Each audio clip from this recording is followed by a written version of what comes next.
but now we're going to send it back, of course, to the Impact Conference in Denver. And I'd like to welcome in Susan Frew, entrepreneurial and AI innovator and keynote speaker at the Schwab Impact Conference in, of course, Denver. Thank you so much for joining us today. And really, you're considered a very important voice in AI right now, which we talk about very thoroughly on our show here. So what really sparked your interest in the AI space, and what are you paying attention to right now? Well, my background is in tech. I started with AT&T Wireless in New York City many years ago and ended up being a general manager for 2 countries. And I was on the wireless data launch team, so I've always loved tech, and I understand it, and I think that's key. You need to love it and understand it in order to get on board with AI. And my husband and I had a small business which we needed to sell a couple of years ago. We weren't really ready, and I used all AI in order to put it together and get it sold on the market. And now I really teach people how to do that. And I've been speaking for many years about tech, but I really have spent an infinite amount of time learning, and it still takes 8 to 10 hours a week of learning to keep up.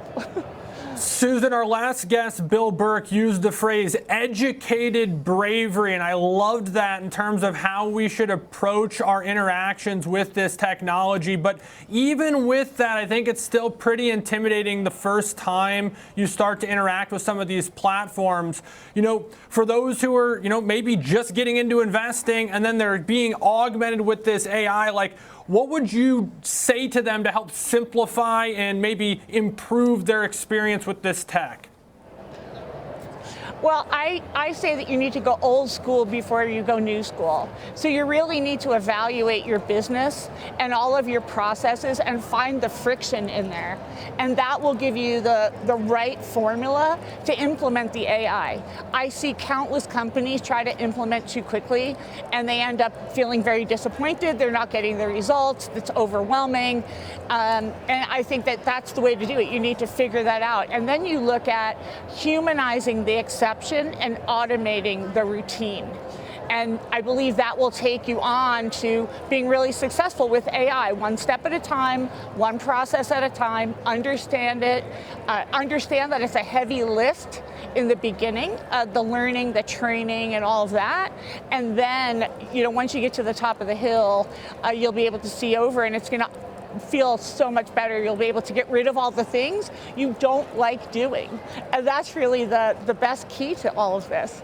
I could not agree more. And for just like our own day-to-day sake, I just think that right now, just the tip of the iceberg has already been so useful. But now to go on the other side of the coin and more of the concern, what ethical guardrails do you believe are really critical as AI becomes more embedded in our daily lives?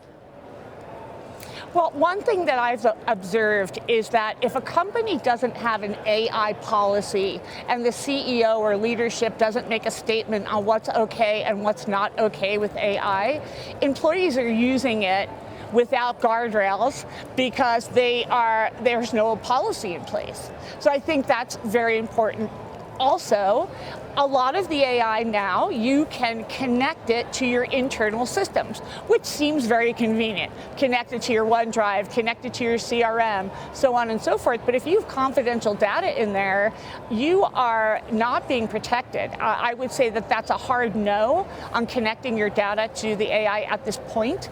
Also, something that most people don't realize is that on the free versions of all of the AIs, regardless if it's Google or OpenAI, ChatGPT, Llama, whichever one it is, if it's on the free version, they are training on your data. And you want to really be able to wall that off. And in some circumstances, I recommend that the IT department put a lockdown on what's not approved by the company.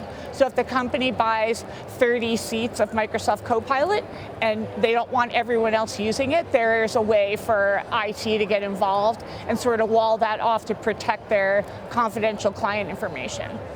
Yeah, and I think there's a lot of exciting innovations that we'll be witnessing just over the next several years. So exciting time definitely for all of us to be able to engage and sort of watch this transformation. So we so appreciate your time, Susan Frew, entrepreneur and AI innovator. Thank you so much for joining us on Next Gen today.